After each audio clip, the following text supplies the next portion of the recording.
This right here is a Retina MacBook Pro that I bought from eBay for $175. And I reckon for that money, it's a better deal than something like a Chromebook if you're looking for an entry-level computer. So what exactly did I buy? I mean, I'll tell you that the packaging certainly doesn't fill me with much confidence. Usually you want your laptops to be shipped with a little more padding. Dude, you literally can just... I don't even need to use a knife or anything. Oh, dude, look at the look at the bubble wrapping. It's not even going around the whole computer. Okay, for 175 bucks, maybe you get what you pay for? All right, so we got the laptop itself. We also got our charging accessories. So we have MagSafe. Second gen, yeah. Will it even boot on without plugging into, whoa, oh my God, what is this? What is this screen? Dude, let me get my flashlight. Bro, what in the world? I mean, not only does it have a lot of like dust and stuff, but if you've never seen these old Retina MacBooks from 2012, these screens delaminate like crazy. And I'll be real, the pictures that I saw of the listing were just with the screen on. It didn't mention anything about delamination or anything, though obviously it said that it was in fair condition, so I guess there was some wiggle room in terms of the quality and what's to be expected. Oh, that is so bad.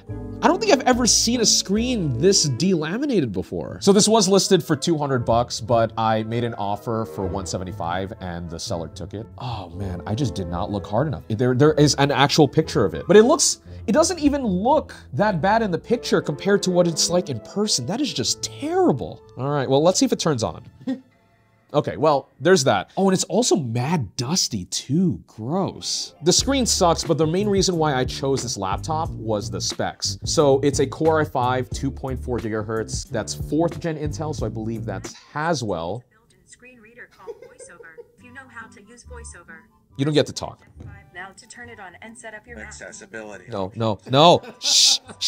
Stop. This thing is already annoying me. It has 256 gig SSD, but most importantly, 16 gigs of RAM. Compared to the Chromebooks out there in the world that cost around this price, you're not gonna get that amount of RAM, which means that you can probably multitask better on this guy, and it'll hold up, I think, for a lot of tasks. Yeah, look at that on our overhead angle. And even in full brightness, the delamination looks so bad.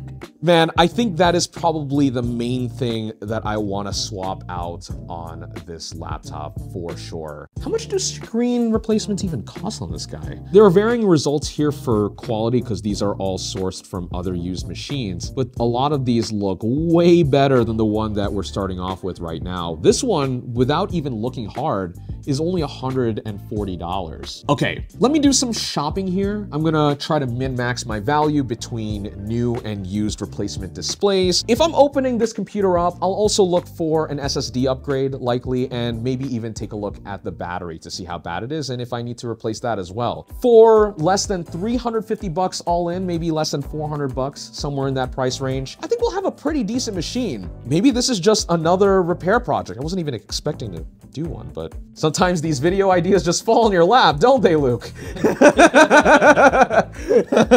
Before we continue on with the video, I'd like to take a moment to talk about today's sponsor, Ugreen, and their Nexode Pro 100-watt USB charger. Using the latest in GaN technology, connect something like a 14-inch MacBook Pro by itself to the Nexode Pro, and it will deliver enough power to charge the battery from 0 to 86% in 1 hour, which is seriously impressive considering that it is significantly smaller than the stock Apple charger. On top of that, the Nexode Pro is also versatile, allowing you to power 3 devices simultaneously at up to 100 watts total output via 2 USB-C ports and 1 USB-A. Plug in your smartphones, smart watches, Bluetooth headphones, and even game consoles like the Nintendo Switch, Steam Deck, and ROG Ally. Whatever your charging needs are, Ugreen and their 100-watt Nexode Pro have you covered. And best of all, it is currently on sale for 15% off through the end of December. If you'd like to find out more or nab one for yourself, check out the link in the video description,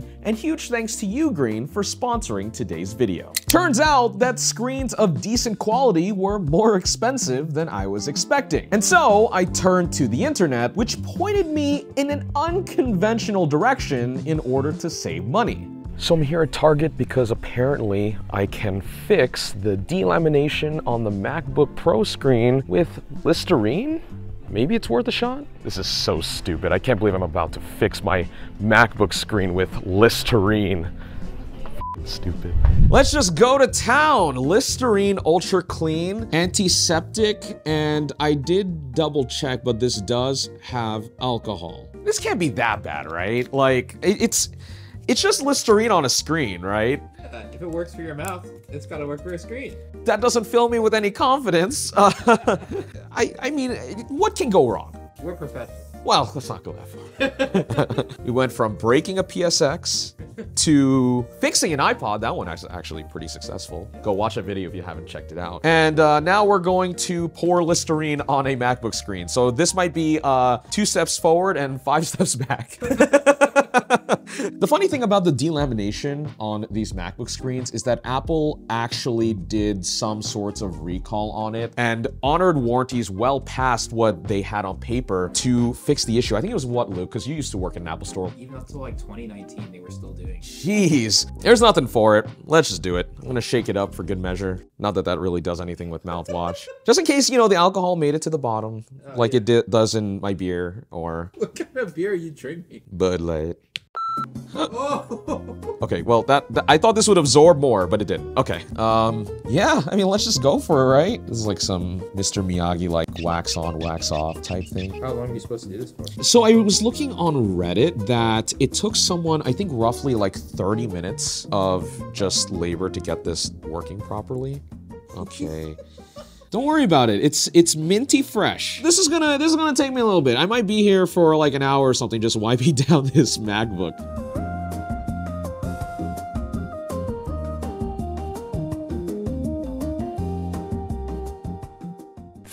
Minutes later. At a glance, it does look like that it's working. Oh my God, that is miles better than where we were before. Look at that. Oh, wow. Yeah, dude.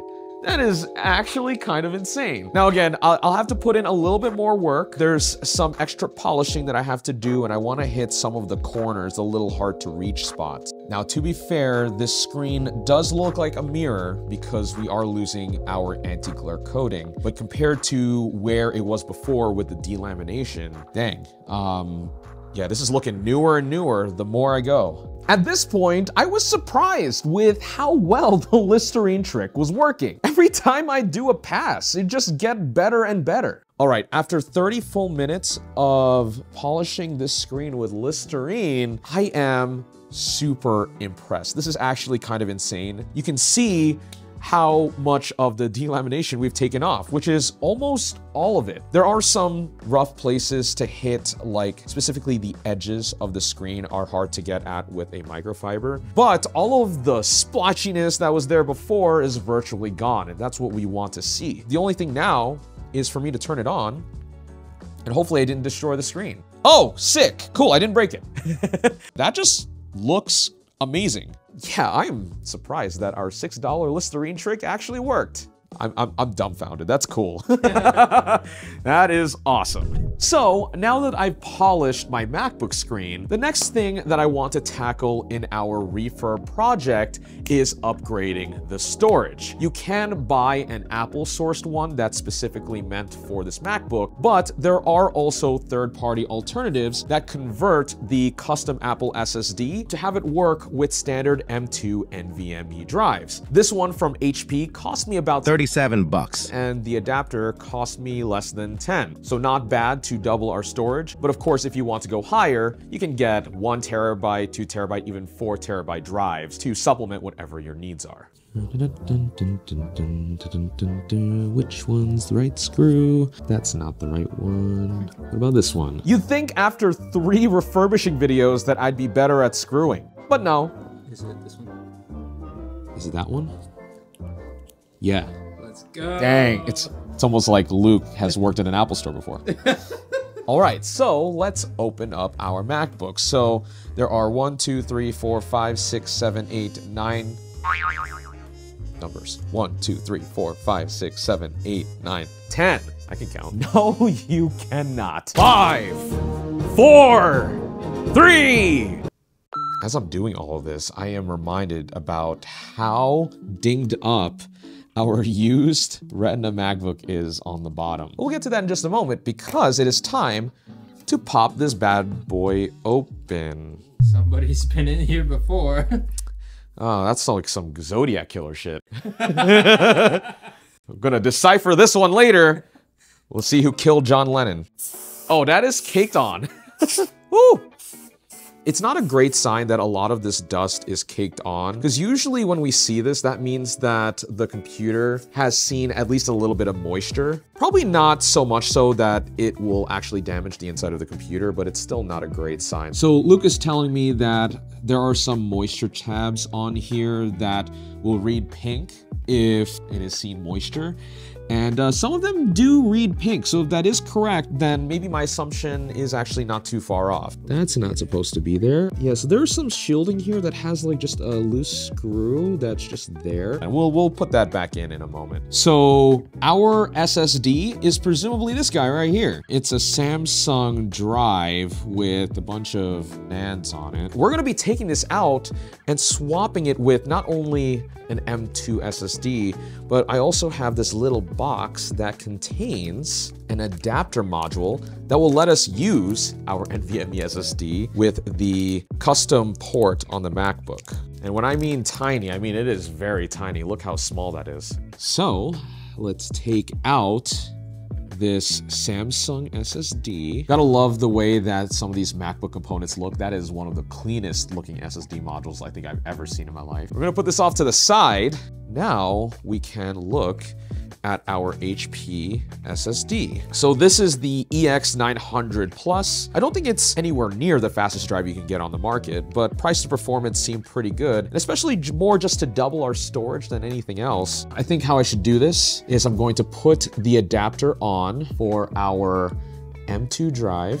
We'll just slide the module in there, and then let's put the drive in.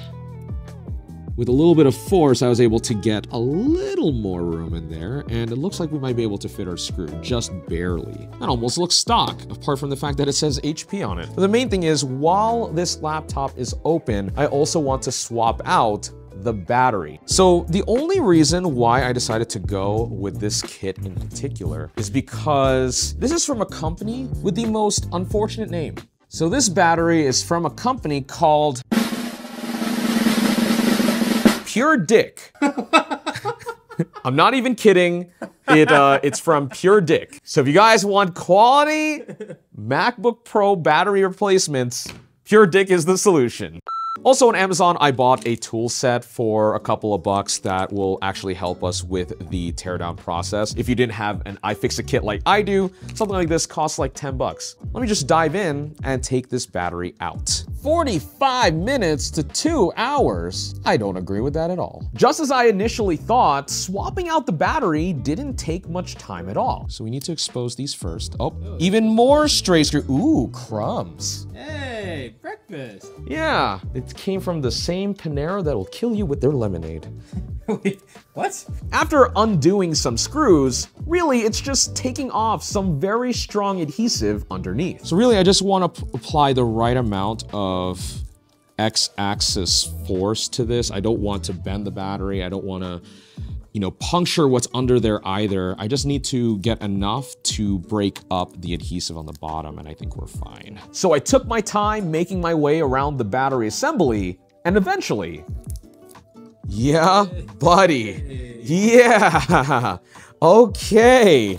Let's install this new battery. There is some leftover adhesive here that I could take off for a cleaner install, but since I can't imagine that I would be refurbing this again past this point, I'm just gonna install it because it's just for me. The Denki way. It's the Denki way, the shortest way. Okay, so this whole bottom piece comes off to reveal the brand new adhesive. That sounded good. That's all back in. Really, all that's left is to screw everything back into place and then testing the laptop out to see if it all works. And I hear the fan and some other things running, so at the very least, that is powering on. But at this point, I was getting worried because our screen wasn't showing any signs of life. Oh. I got something. Hey, okay. So we need to do a little bit of a post thing. Nice, okay, so at least we know that the computer powers on. We even have our backlight here with the Apple logo, which is pretty neat. The last thing that I want to do before I get macOS installed on here and actually get some impressions of trying this thing out with our upgrades is I bought a hard shell case for the MacBook. It'll also help to hide a lot of the blemishes that we have on the surface. So that's what it looks like with the bottom. Pretty clean, right? Not too shabby, yeah. All right, so the fitment doesn't look perfect, but for a $15 case, I can't really complain. But you can at least get a sense of what we are trying to cover up here. The scuffs are way less apparent on the bottom, and then on the lid over here, that looks really clean. So let me get all of this buttoned up, get macOS installed, and I'll get you some more impressions of how our update on this thing actually went.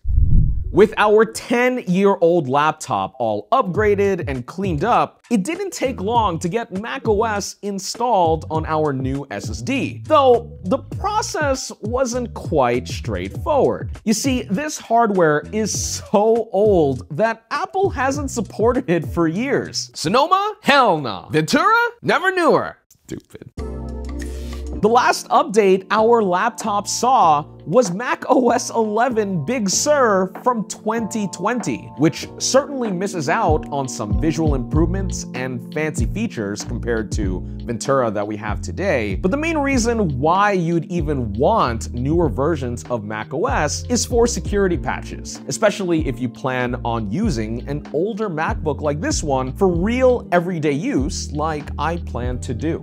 Well, luckily, there's a workaround to get newer versions of macOS on our 10-year-old MacBook called Open Core Legacy Patcher, and it was surprisingly easy to use. I had another MacBook Pro on hand to run the software, which downloaded, patched, and loaded the macOS install image onto my flash drive. Then I took said drive and plugged it into the older MacBook, booted up the disk, made sure that our SSD was formatted properly for macOS, then just let the installer do its thing. And after 20 minutes or so, I had macOS Ventura running on our 10-year-old MacBook. Hell yeah. After upgrading our $175 MacBook that we got on eBay with an extra $115 worth of upgrades, coming in just shy of 300 bucks, I think we got ourselves quite a good deal, at least compared to something like a mid-range Chromebook or Windows PC. But let's put that to the test. To see how well a 10-year-old MacBook holds up as a primary laptop, I left my Apple Silicon Mac at home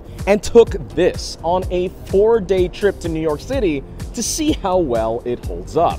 And boy, does it deliver.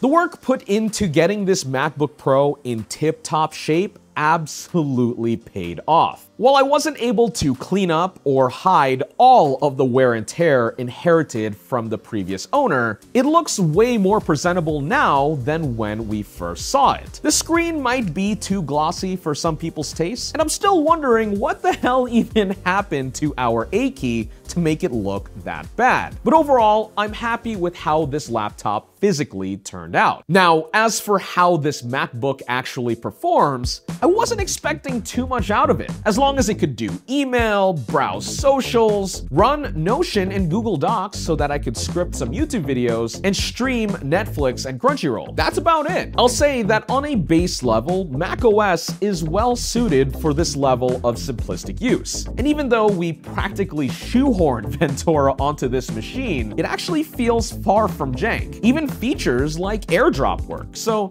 that's good. Now, as a reminder, this 13-inch Retina MacBook Pro features a dual-core Haswell Intel Core i5 processor, clocking in at 2.6 GHz. Obviously, this isn't as optimized as newer chipsets, let alone that of Apple Silicon, so I wouldn't even think about video editing or photoshopping on this guy. However, there is enough raw power to do the basics. Yeah, if I were to nitpick, things do take an extra beat or two to load, which is on par with other $300 laptops that I've tried. But what helps this MacBook out immensely compared to the rest of those laptops is the fact that it has 16 gigs of RAM, where 4 gigabytes or 8 gigabytes of RAM are the norm for this price bracket. More RAM lets you keep more apps and browser tabs open, meaning you aren't waiting as much to reload stuff, which minimizes compound stress on the CPU while hopping back and forth between tasks. I'd argue this is a huge win for our refurbished eBay MacBook Pro. Just keep in mind, however, that RAM isn't user upgradable on these Macs, so you will want to find an example with 16 gigs from the get-go if you plan on going this route. Looking past performance, the battery life is also pretty decent. Don't expect Apple Silicon levels of endurance here, but I was able to max out at 8 hours of screen on time, or about a work day of use before needing to top off. It's honestly what I was expecting out of an Intel-based Mac, especially with a fresh battery. However, charging the battery gave me an opportunity to try one more thing. While this laptop charges via MagSafe 2, USB-C adapters actually exist for it. So I bought one on Amazon to try out, and to my surprise, it works surprisingly well. According to my fancy cable, which has a screen on it, it will deliver up to 72 watts of power, which topped the battery off on this guy from 0 to full in about 2 hours, while plugged into our 100-watt Ugreen Nexode Pro. In all fairness, I'll have to see how long this adapter actually lasts, since the reviews on Amazon don't fill me with the best confidence, but at least for now, it's smooth sailing. Overall, I'm impressed with the value we got out of this MacBook Pro. From the small amounts of elbow grease needed to refurbish it, to the upgrades we did, and even the performance level is surprisingly good considering that it is a 10-year-old laptop, and the fact that we spent under $300 made it all the better. But let me know what you think in the comments below, and otherwise, thanks for watching this video on Denki Channel.